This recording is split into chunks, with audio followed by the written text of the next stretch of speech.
So what have we learned one weekend into this entire baseball season?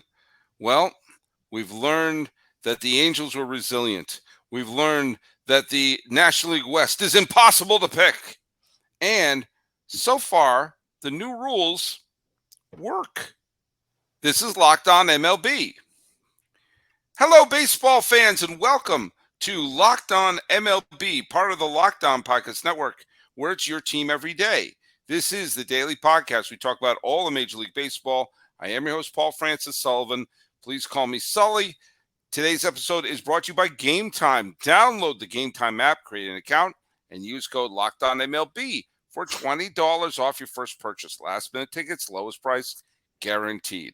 I am an Emmy-nominated television producer who has been a baseball podcaster for well over a decade now, and I'm now starting in my fifth full season here at the Locked On Podcast Network. You can follow us at Locked On MLB Pods on Twitter and on Instagram.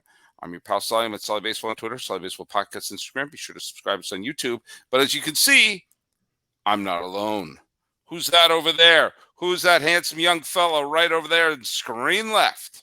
Ah, shucks. It's me, Miller Thomas, host of the Locked On Diamondbacks podcast. Starting my fourth season. Crazy to say, to think I've been here for 4 years. But you can follow me on Twitter at CreatorThomas24 for my personal account. Or look up Locked On Diamondbacks, both Twitter, Instagram for the podcast handle. And please hit subscribe on the Locked On Diamondbacks YouTube channel. It's regular season.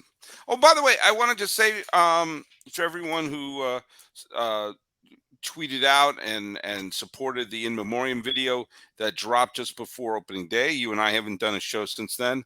I have a few thousand people have watched it and have said nice things about it. It's my little way to start the season off. But if you haven't checked it out, it's my pinned tweet. If you follow me at Sully Baseball.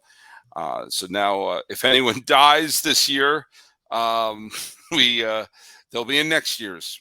There's you and I talked about this. It's like when I'm putting the finishing touches and I came up with an ending for that video, I was refreshing my news feed going, oh, please, Willie Mays and some other old favorites. Just give me a couple more days. Hang on. But fortunately, we still have a lot of the greats who are still there. And thanks for the support on that. Hey, but forget all that. I talked on Sunday with Paul Holden of Locked On Rockies. He seemed to be thrilled that the Rockies came to San Diego and got a split in San Diego. Guess who also did that? Who? The Arizona Diamondbacks went to Los Angeles and split. And now there's a four-way tie for first in the National League West, which, yes, it's early. But, hey, I don't think anyone wrote down the Padres and the Dodgers splitting their opening series with the nominal doormats of the National League West. This is not going to turn to a Diamondbacks love fest, but give the Dbacks some credit that, especially on the Sunday game where they won in the ninth and held the Dodgers offense to a single run and played pretty well, save for the Bumgarner game. Played pretty well, what a microcosm that is, for the entire series against Los Angeles. Yeah, they definitely showed a lot of resilience because this was a series where the D-backs were outscored by 13 runs. Their offense didn't do much in this series. Ketel Marte is like 1 for 14. They have a whole bunch of hitters in that lineup that still don't have their first base hit of the season. So this was not an offensive series for the D-backs, but in their 2 wins, their pitching did enough. Zach Davies was great on Sunday. Their bullpen was really strong in the 2 wins. And most importantly, we talked about it all offseason with the D-backs. Speed is going to kill for the D-backs this season. We saw it today. Corbin Carroll had 3 steals. Jake McCarthy laid down a bunt single in the 9th inning to give the D-backs a lead. They may not hit a whole bunch of home runs. They may have a low batting average, but if they get on bases, they can wreak havoc with that team speed. All right. Well, I want to point something out here. You had 3 games that were started. Galen didn't make it through 5. No. And wasn't great. Bumgarner may be DFA'd pretty soon. Yeah. Merrill And Kelly. he just got, yeah. Merrill Kelly didn't make it out of the fourth, for Mhm. other reasons, but still. And if I told you that that was going to happen in the first 3 games in LA, you would have thought, oh, dear Lord, did we lose all 4 games? Instead, if the Diamondbacks want to be a surprise team, and anyone who listened to yesterday's show, I said something eerily similar about the Rockies, but I think the Diamondbacks are a better team than the Rockies. If they want to be a surprise team and try to get that golden ring of the wild card, these are the games. It doesn't matter if it's in March or in June or in September. Winning games in Los Angeles are positive events for the Arizona Diamondbacks, because those are the games you assume you're going to lose. So anytime you can split on the road against a team which I think is going to be one of the elite teams in the game, you got to look at that as a positive. Yeah, because the D-backs against the Dodgers last season were 5-14 against that team. Yeah, So they've been dominated against the Dodgers. And when you look at that game one where Gallen is giving up 5 earned runs in like 4 innings, you're like, okay, this is not a good omen for the series. You still got Merrill Kelly in game 2. You basically conceded even going into that game 3. You're like, Mad Bum's on the mound.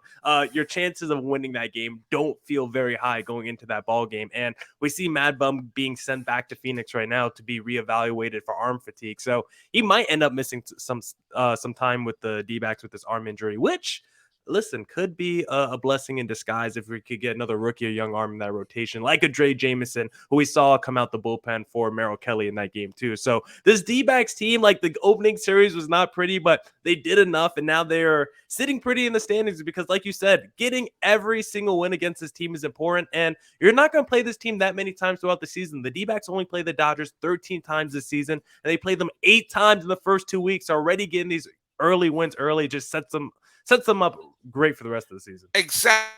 And also think of it. It's still early April, Mm-hmm. and the Diamondbacks are almost halfway to matching their win total against Los Angeles from last year. Yeah, it's kind Last of year gross. they beat them 5 times. So far they've already beat them twice. So these are games that, especially when you're trying to piece that Rubik's Cube together. Sorry for the old reference you don't understand. I You're got trying to that turn that. I assume you don't know anything that happened before 2016.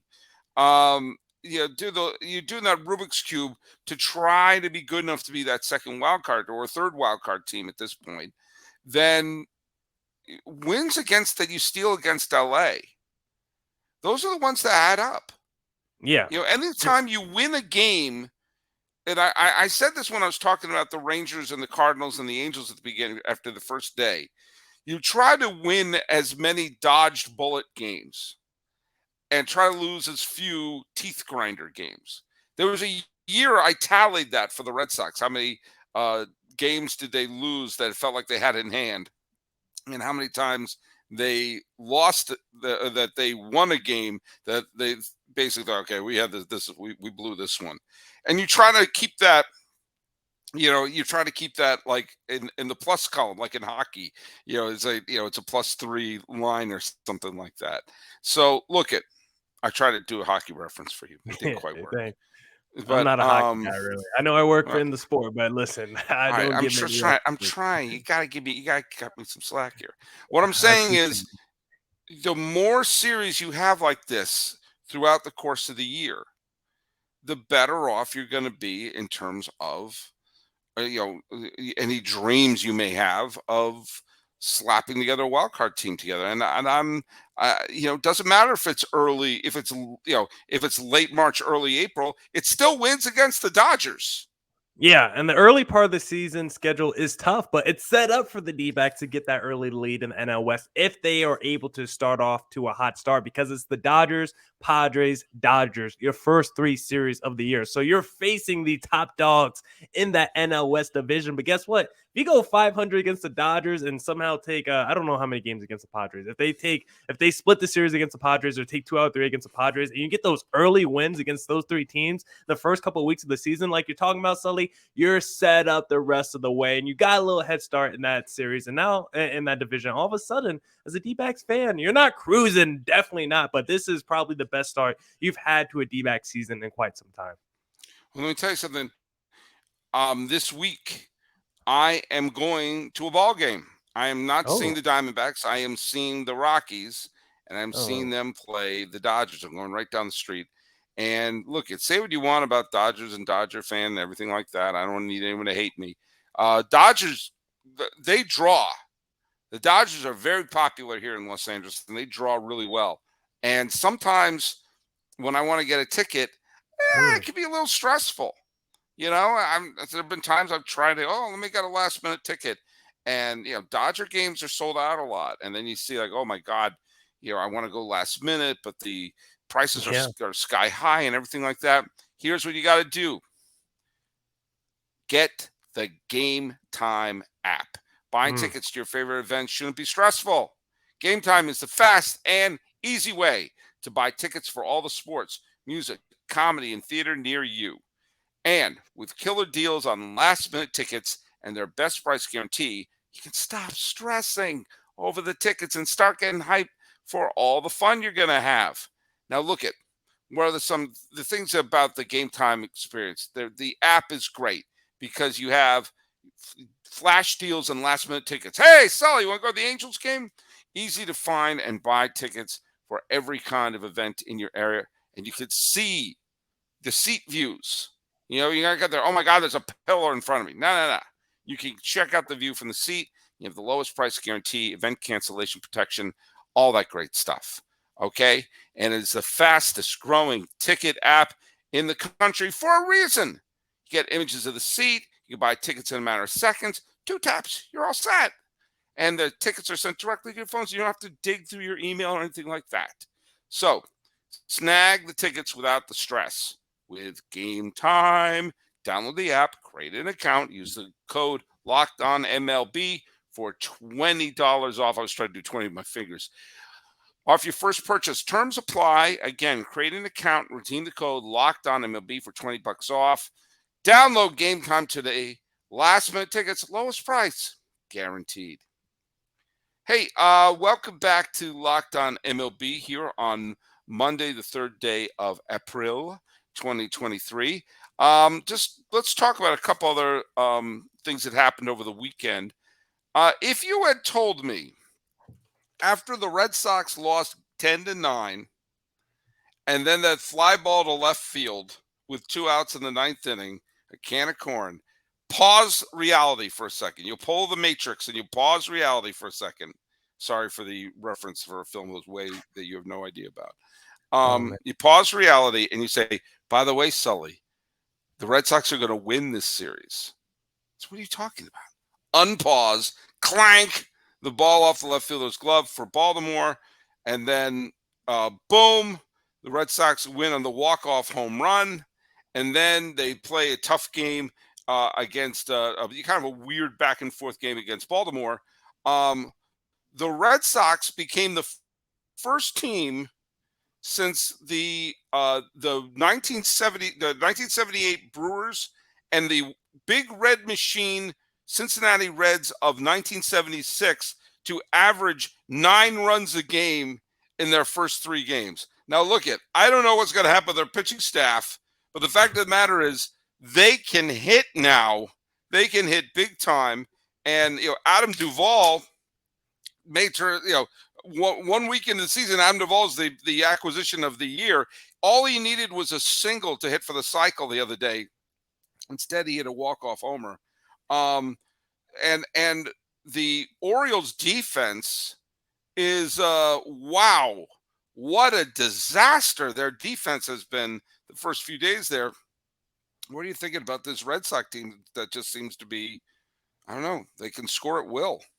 Yeah, I mean, if the Red Sox are scoring 9 runs a game, I don't know if anyone could battle with them in Major League Baseball, because this is someone, when you look at that rotation, you're like, okay, the Red Sox are starting Corey Kluber on opening day. This is going to be a 45-win team. But little did we know, it doesn't matter what your rotation is if you're going to be the best scoring offense of all time. That's basically what the Red Sox have been through the first 3 games of the season. It's been absolutely phenomenal. Not only are they having, like your guys like Devers having, phenomenal seasons as they always do, but all those guys from last year that struggled, the Kikes, the Verdugos, they seem to be hot. And then your new additions of the Duvals and the Japanese outfielder, those guys have got off to fantastic starts for this Red Sox team as well. And we've seen that guy, Xander Bogaerts. He's lighting it up in San Diego right now, but it doesn't look like they're missing him in Boston with the way that offense is cranking. I can't believe what I'm watching right now with the Boston Red Sox, because coming into this season, this was a team that we were so low on. The morale surrounding this team, it felt like there was a dark cloud hanging above this franchise just because of the way they've done some of their best players over the last few seasons with the Bogarts, the Mookies. Even a guy like JD Martinez probably should have walked and gone to the LA Dodgers, but it doesn't matter. When you're scoring 9 runs a game through your first 3 games and your offense looks like that, it could make you forget a lot about the atrocities and sins of the past with the past offseason. So far, it looks good for the Boston Red Sox. And doesn't look great for Baltimore for this reason. The Red Sox are going to play Pittsburgh next. Okay. Mm-hmm. Hopefully, that for Boston fans, hopefully that's a win or two there. The Orioles are going to play the team whose offense may be almost as good as the Red Sox so far, which is Texas's offense. And so Baltimore's going to go from getting battered and bruised in Boston, and now they're going to play Texas. Jim Palmer, the Hall of Famer, is one of their broadcasters. I think they may have to call him in and throw a couple innings at this point, because at this point, I'd rather have Palmer pitching than some of these other players. Hey, I want to bring up, I gave some grief to the Angels in game 1 when they had a brilliant performance by Shohei Ohtani and then dropped it with 2 runs in the to Oakland in the 8th. And as I that was said, deserving. when I saw the final there, I just assumed Shohei Ohtani asked if he could file for free agency in advance, saying, "I'm out, I'm out." Well, give the Angels credit, because after that loss, they outscored the A's 19-1 over the next 2 games, including back-to-back home runs from Mike Trout and Shohei Ohtani. That's how you dust yourself off, and I give them respect. You're supposed to win series against teams like the Oakland A's, and they didn't look like they were going to after dropping that first one. But hey, the pitching has been good. Obviously, the hitting has been good. So they give them credit for dusting themselves off and getting right back in the fray. Yeah, because that game 1 against the A's was basically a microcosm of what you felt during this whole Mike Trout, Ohtani experience, where you have this all-timer in your lineup, and it doesn't matter what they do with their single game performance, your team is always going to lose, because Ohtani, I think, is the first pitcher ever on opening day with the 10 strikeouts, no earned runs, 7+ innings pitched, and his team did not get the W. So if Ohtani gets a few more starts like that where he's dominating and still taking the L on his record, well, guess what? When that free agency hits, he's definitely going to have a wandering eye with teams like the Dodgers and the Padres in the same state as him, probably going to offer similar, if not more money than the LA Angels, and already have ready-made cores ready to win. The Angels better get their act together. They were able to make up some of the ground this series against the Oakland A's, but really, when you look at those 2 A's starts, like I literally don't know any pitchers or players that are going out there in the Oakland A's uniform. So if you're the Angels, you better take care of business against the Oakland A's, and you better keep it rolling, because if this is another down season where Ohtani and Mike Trout have historical seasons at the plate and on the mound, it's not going to be looking too bright next offseason for Angels fans. I want to just point out, you talk about taking care of business and doing what you're supposed to do. I'm going to bring up 2 teams. The Tampa Bay Rays played Detroit.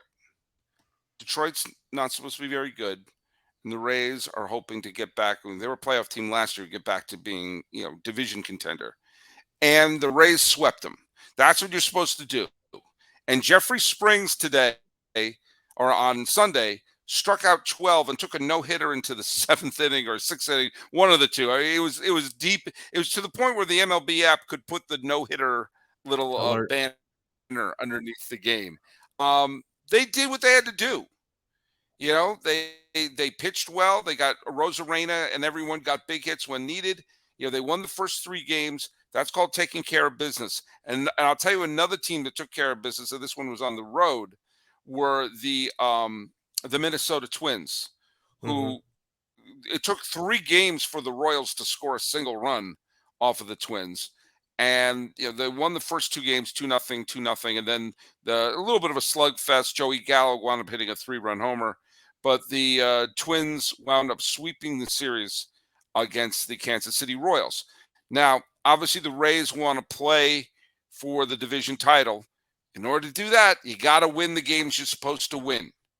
And the Twins are playing in that weird American League Central where it appears that Cleveland is the favorite. I actually did pick Minnesota. And the Guardians did take 3 out of 4 from the Seattle Mariners. So give them credit too, but give Minnesota credit. Win the games you're supposed to win. And along those lines, and I'll shut up in a second here, the White Sox split with the Astros. The White Sox went into the mighty Astros Mm-hmm. and, left even. And so I guess what that really means is Texas and the Angels can start looking at their magic number right now. How long will until they do clinch the division? But give credit to the teams that did what they had to do. Yeah.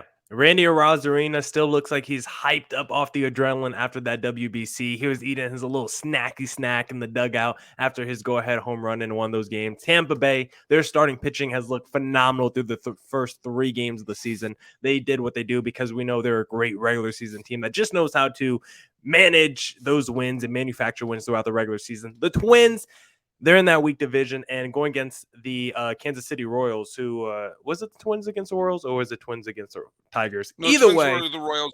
The Rays were against Okay. Detroit. The Twins were against Kansas City. Yeah, and for the Twins on their Sunday performance, we got to see Joey Gallo hit 2 home runs. And with these new rule changes, this could be the Joey Gallo resurgence. He's the kind of player that could really benefit from the lack of the shift change because we know he's someone that was very dominant to the side of the ballpark that he hit the ball. He was a very pull hitter kind of a guy. And so maybe with these shift changes, we see a few more home runs from Joey Gallo and a little bounce back season from him. But it was nice to see some of these teams take care of business in the American League and National League this past weekend. For the most part, I mean, I don't think there was too many upsets across Major League Baseball. We saw like teams like the Rockies and the Dbacks split series against the better teams in the divisions, but there's no really crazy upsets this past weekend. Maybe the Boston Red Sox or maybe a pretty crazy story and narrative coming out the weekend, but I don't think there was any crazy upsets that we saw from opening weekend. And I'll say one other name, Johnny Brito of the Yankees. There's been some injuries and some setbacks in the rotation, and Brito came out and in his major league debut threw 5 shutout innings. And Judge is picking. He already has a pair of home runs. Stanton already has a pair of home runs. They're picking right up where they left off. But Brito filled right in when I saw, oh my God, the Yankees were 3 or 4 games in. The Yankees are already digging into their minor league system for a starting pitcher. But hey, give the kid credit. There are times when digging into the farm instead of going for the established major leaguer has helped. I mean, Yankee fans remember what Chen-Ming Wang meant to the team when they had a whole bunch of injuries, and for a couple of years he pitched like a legit ace. So we will see. We'll see what's going to happen with them. But the first weekend of baseball is officially in the books, and not going to lie to you. There were changes that were made, and teams were assembled in a way that make you really, really appreciate how hard it is to be a baseball general manager. And trust me, I've been trying to do that my whole life, whether it was playing my little handheld games with my baseball cards or Stratomatic or hardball or whatever. But the most fun way that I've ever had to be a GM, and I'm now competing with all you Locked On MLB hosts for Amazon gift card prices, and I've been using Ultimate Pro Baseball GM. Do you have the Bears? The banner. It's the coolest game I've ever played. It is.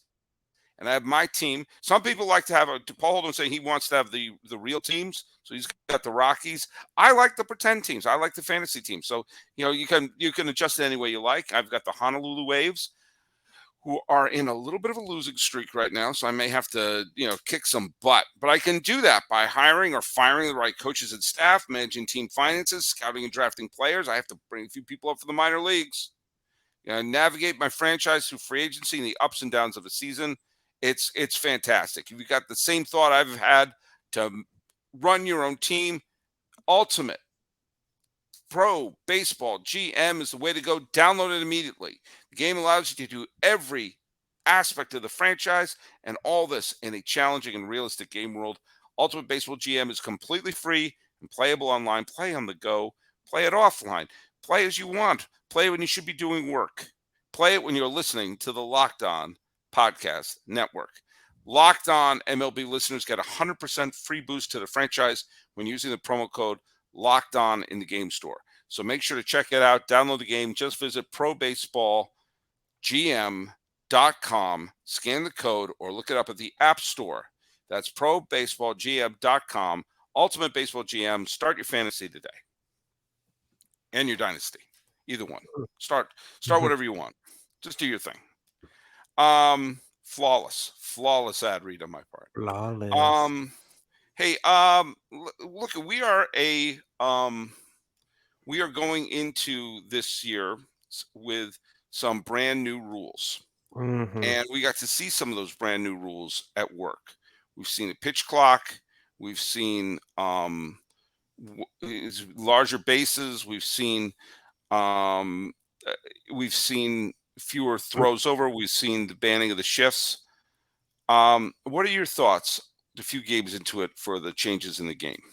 Yeah, I think the pitch clock has been the most noticeable thing just because when you're watching the game, for like the first time, I feel like I can't just throw a baseball game on in the background and just let it play. I feel like I actually have to intently watch it when I'm sitting there in my bedroom, because if I look away for a second, there's already like two batters that went up. I'm already on to the next inning. I'm like, what happened? Maybe there's already two runners on. Feels like the action and getting to pitch is just so much quicker. And the overall game itself is still close to 3 hours. It's still like 2 hours and 45 minutes. So it did shave a little time off, but in terms of the total runtime, it's still pretty close to the normal average that we've seen. But I think from the pace of play, like we've talked about, the efficiency of getting to the action, I think that has been greatly increased. And that's been, I think, the biggest positive so far from these rule changes. We've talked about how baseball sometimes feels slow, it feels boring, but with these new rule changes with the pitch clock, I really feel like these games are just flying by. I look up after like an hour and a half, I'm like, damn, we're already in the 6th, 7th inning. Feels like these games are flying by. And the games where you score more runs, it feels like those are the games that actually go by quicker. The pitchers duels, like the one on Sunday, Dbacks Dodgers, that one felt like it took an hour. Or it felt like it took a while. But the game one where it was like 10 runs scored, that one felt like it flew by in like 2.5 hours. So far, the games with more action feels like they go by quicker. And I love the fact that the pitch clock has sped up the action and the efficiency that we get to from pitch to pitch. Yeah, it doesn't feel rushed to me. It feels like as I said, I've been watching a lot of games from the 70s, and the pace was faster then. They got Yeah. in, people got in the box and they pitched the ball.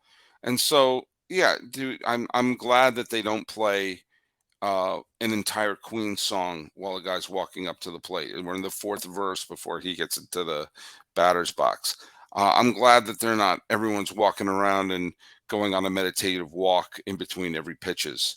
There's a little bit of it that I have said many times that time of game does not equal pace of play. Those are not synonymous, but you are seeing a shortened game. We're seeing things happen quicker, but I think there are other elements that make it more action-packed than just the pitch clock. I actually think the elimination of the shifts have made it more interesting for me, in that you don't see as many ground ball. Oh, there's someone right there. Ground ball. Oh, there's someone right there. I mean, there's that to me, it was one of the most boring elements of the game. Not just the fact that some of these balls didn't get through, but if someone's going to make a stop, it wouldn't be a diving stop. It wouldn't be a highlight play. I think you're going to see more spectacular plays because there aren't infielders all clustering everywhere. But the other thing you're seeing more stolen bases. And Yep. that, to me, more than the pitch clock, the increase of stolen bases is what thrills me, because I miss the stolen bases being part of the game. I miss having someone on base and there being an attention that you have to keep with them. Say, oh, they're going. Are they going to go? As opposed to, well, statistically, it doesn't matter to do this and that and the other thing. Like, no, I want to see risk. I want to see fun. And you saw a ton of stolen bases in the Baltimore Boston series. You're seeing more stolen bases left and right. And I think that increases the pace of play even more than the reduced game time. Because if someone walks and they're on first and you know they're not going anywhere, every pitch just becomes about the batter. There's never that paying attention to what the runner is going to do, with a few exceptions. Hmm. And I think you're going to see, in recent years, the stolen base leader has been in the 20s. I think you're going to see it more in the 40s or 50s this year. Getting, of course, I'm a product of the 80s when you had several seasons of 100 stolen bases from Ricky Henderson and from Vince Coleman, and Tim Raines would be in the high 70s, and Willie McGee and a couple of the other players were just sort of piling up the stolen bases. I don't think we're going to get to 1980s level, but I think having that does speed the game up, and I'm all for it. Yeah, the pickoff attempts rule, the new rule changes for that might even be, like you said, more impactful than the pitch clock, because we're seeing it. Once that pitcher commits the 2 pickoffs to whatever base the runner's on, it's off to the races at that point. Once Corbin Carroll's like, all right, he's already thrown the 2 balls over here. I'm done.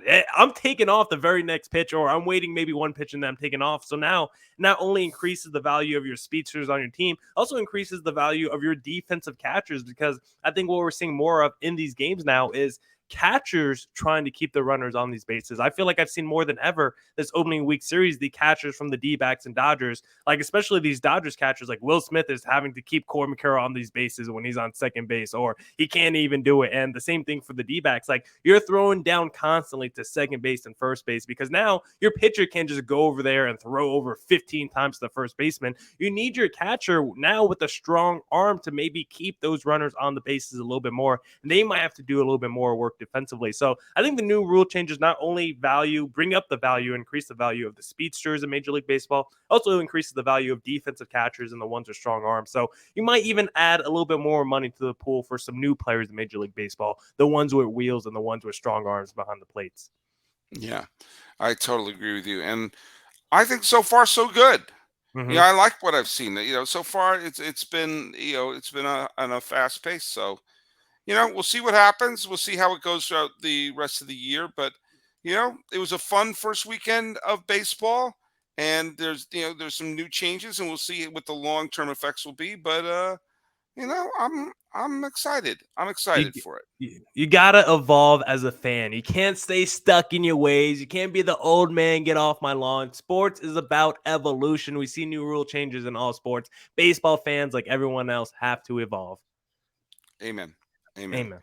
And with that, testify. With that, I say Amen. thanks for making Locked On MLB your first listen. For your second listen, obviously make it be Locked On Diamondbacks. For your third listen, check out Locked On Fantasy Baseball. Win your league by listening to Matt and Dom every day as they bring you the best fantasy draft strategies. Find Locked On Fantasy Baseball wherever you get your podcasts and on YouTube, part of the Locked On Podcast Network, where it's your team every day. Hey, Hey, Millard Thomas. I almost called you Paul Holden because I did a podcast with him earlier today. Millard Thomas, tell people where they can listen to your show. you can follow me on Twitter at CreatorThomas24 for my personal account. Look up Locked On Diamondbacks, both Twitter and Instagram, for the podcast handle. Please hit subscribe on the Locked On Diamondbacks YouTube channel. And you can listen to us wherever you stream Locked On MLB, on podcasts, streaming platforms, wherever you listen to that audio. You can find Locked On Diamondbacks as well. And you can find us wherever you get your podcasts. Be sure to subscribe to us on YouTube. The show on Twitter and on Instagram is Locked On MLB Pods. I'm your pal Sully. I'm at Sully Baseball on Twitter, Sully Baseball Podcast on Instagram. Take a look at how the Diamondbacks, the rest of baseball, and the rule changes fared the first weekend. This has been Locked On MLB and a Locked On Diamondbacks crossover. I'm your pal Sully. Let's fist bump for another week. Boom.